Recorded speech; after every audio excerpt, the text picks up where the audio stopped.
fluxo natural de aves migratórias e o trânsito de pessoas entre os países por conta da globalização podem favorecer a entrada de doenças em nosso país. Na avicultura, representantes do setor estudam formas de prevenir eventuais contaminações por influenza aviária. Formado por representantes do Ministério da Agricultura, Pecuária e Abastecimento, Associação Brasileira de Proteína Animal, Confederação da Agricultura e Pecuária do Brasil e setores de corte e postura de aves. As entidades estudam formas de prevenir a chegada da influenza aviária ao Brasil.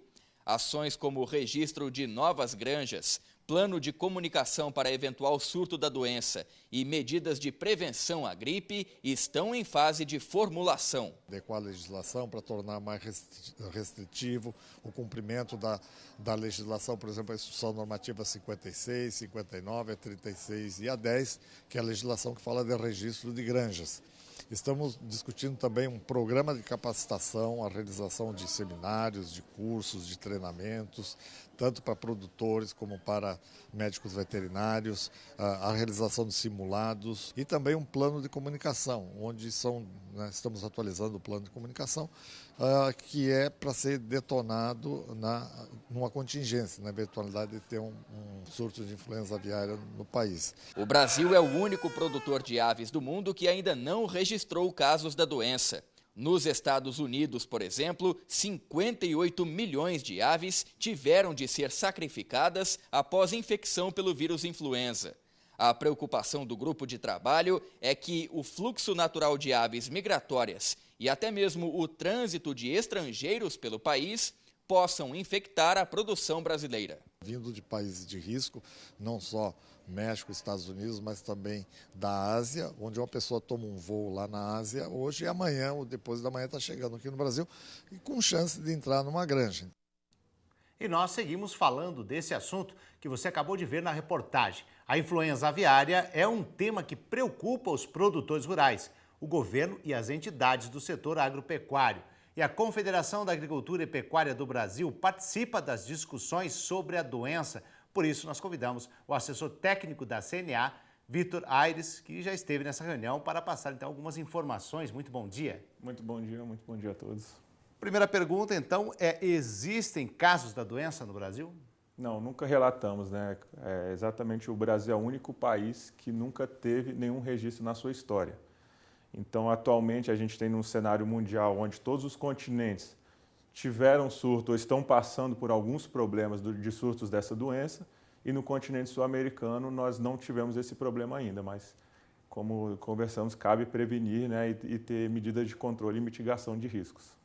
Agora, quem participa do grupo de trabalho de influenza aviária? Então, esse grupo até vale a pena a gente citar, né, que o grupo de trabalho é mais porque existiam ações do setor produtivo, ações da indústria, né, do setor industrial e ações do governo, né, do Serviço de Vigilância Oficial. Então, basicamente, o grupo formado por esses três principais setores, né, do ambiente institucional nosso, exatamente para convergir recursos e esforços em prol de um produto final, né, que é defender, de proteger o país da entrada da influenza aviária. Agora, quais são as principais medidas para evitar, então, a contaminação dos animais?